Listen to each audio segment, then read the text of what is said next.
লালমনিরহাট বিমানবন্দর বাংলাদেশের রংপুর বিভাগের লালমনিরহাট জেলায় অবস্থিত একটি ঐতিহাসিক ও কৌশলগতভাবে গুরুত্বপূর্ণ বিমান ঘাঁটি, যা রংপুর বিভাগের লালমনিরহাটে অবস্থিত।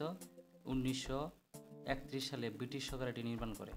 দ্বিতীয় বিশ্বযুদ্ধের সময় এটি মিত্র বাহিনীর জন্য বর্তমান মিয়ানমার দক্ষিণ পূর্ব এশিয়ায় সামরিক অভিযানে একটি ফরওয়ার্ড এয়ারবেস হিসেবে ব্যবহৃত হয়ে এসেছিল। বর্তমানে লালমনিরহাট বিমানবন্দরটি বাংলাদেশ বিমান বাহিনীর নিয়ন্ত্রণে রয়েছে। এটি বর্তমানে কোনো বাণিজ্যিক ফ্লাইট পরিচালনা করে না, তবে 2019 সালে বিমানবন্দরটির একটি অংশ বাংলাদেশের প্রথম এভিয়েশন ও এরোস্পেস বিশ্ববিদ্যালয় স্থাপিত হয়েছে, যা বর্তমানে এই বিশ্ববিদ্যালয়ের স্থায়ী ক্যাম্পাস হিসেবে ব্যবহৃত হচ্ছে। 2020 সালের মার্চ মাসে বাংলাদেশ সেনাবাহিনীর আর্মি এভিয়েশন গ্রুপের একটি নতুন ঘাঁটি এই বিমানবন্দরে স্থাপন করা হয়, যেখানে আর্মি এভিয়েশন ট্রেনিং স্কুলের জন্য নির্ধারিত অবকাঠামো রয়েছে। লালমনিরহাট বিমানবন্দর ভারতের শিলিগুড়ি করিডোর বা স্নেক থেকে 20 কিলোমিটার দূরে অবস্থিত, যা ভারতের উত্তর পূর্বাঞ্চলের সঙ্গে মূল ভূখণ্ডের সংযোগস্থল। সাম্প্রতিক প্রতিবেদন অনুযায়ী চীন ও বিমান ঘাঁটিটি পুনরুজ্জীবিত করতে বাংলাদেশকে সহায়তা করেছে, যা ভারতের জন্য কৌশলগত উদ্বেগের হয়ে দাঁড়িয়েছে। বাংলাদেশ সেনাবাহিনীর পরিচালিত military operation brigadier general Mohammad Nazimuddoula স্পষ্ট করেছেন যে এই বিমানবন্দর পুনরুজ্জীবনের উদ্যোগ জাতীয় প্রয়োজনে নেওয়া হয়েছে, যা কোনো বিদেশি সত্তাকে এমনভাবে কাজ করার অনুমতি দেওয়া হবে না যা দেশের নিরাপত্তা বা জাতীয় স্বার্থের ক্ষতি করতে পারে। লালমনিরহাটের বিমানবন্দরের একটি ঐতিহাসিক গুরুত্ব রয়েছে। লালমনিরহাট বিমানবন্দরটি দ্বিতীয় বিশ্বযুদ্ধের সময় একটি গুরুত্বপূর্ণ সামরিক ঘাঁটি হিসেবে ব্যবহৃত হয়েছিল। এর 4 কিলোমিটার দীর্ঘ রানওয়ে রয়েছে এবং বিশাল স্টারমার্ক হ্যাঙ্গার ও ট্যাক্সওয়ে রয়েছে, যা একে দক্ষিণ এশিয়ার অন্যতম বৃহৎ বিমান ঘাঁটি হিসেবে পরিচিত করেছে।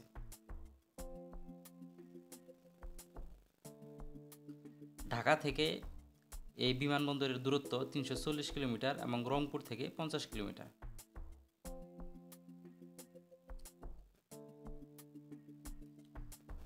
একটা অজানা তথ্য, একটা গল্প আছে, যদিও এটা পুরোপুরি সত্যতা যাচাই করা যায় না। সেটা হলো, ব্রিটিশরা যখন বিমানবন্দরটি তৈরি করেছিল, স্থানীয়দের কাছ থেকে যে জমি অধিগ্রহণ করা হয়, তখন বলা হয়েছিল যুদ্ধ শেষ হলে বিমানবন্দরটি জনসাধারণের জন্য ব্যবহারে ফিরিয়ে দেওয়া হবে।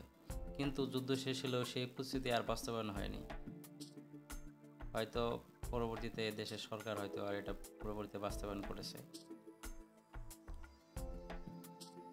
কাহিনীটি পুরোপুরি প্রমাণিত নয়, তবে যেহেতু ইন্ডিয়ান সরকার এটা নিয়ে উদ্বেগ জানিয়েছে, বাংলাদেশ এটা নিয়ে নিশ্চিত করেছে যে এটা বিদেশিদের কোনো হস্তক্ষেপ থাকবে না। এখানে এটা সম্পূর্ণ বাংলাদেশ তার নিজস্ব সার্বভৌমত্ব রক্ষাতেই একমাত্র ব্যবহার করবে, সুতরাং তাদের উদ্বিগ্ন হওয়ার কোনো কিছু নেই।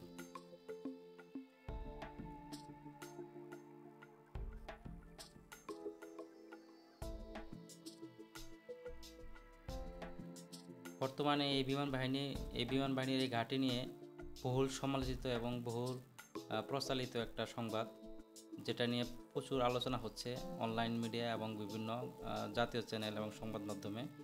প্রকৃতপক্ষে একটা দেশের সার্বভৌম দেশের যে কোনো জায়গায় একটা দেশ তার নিজস্ব কৌশলগত কারণে সামরিক স্থাপনা করতে পারে, এ নিয়ে আসলেও বাধা দেওয়ার কিছু নাই।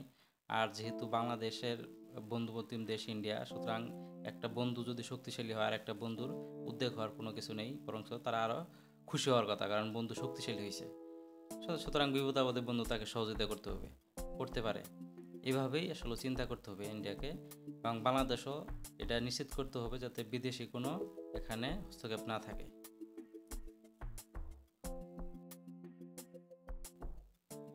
যেহেতু বাংলাদেশের সুদূর প্রসারী চিন্তা হিসেবে এখানে একমাত্র এরোস্পেস বিশ্ববিদ্যালয় প্রতিষ্ঠিত হয়েছে, সুতরাং আশা করা যায় অদূর ভবিষ্যতে বাংলাদেশ এখান থেকে হয়তো বিমান বাহিনীর জন্য প্রয়োজনীয় যে সরঞ্জাম, যুদ্ধাস্ত্র, এগুলো উদ্ভাবন করতে পারবে এবং নতুন নতুন আবিষ্কার করে বাংলাদেশে এক বৃহৎ পরিবর্তন আনতে সক্ষম হবে।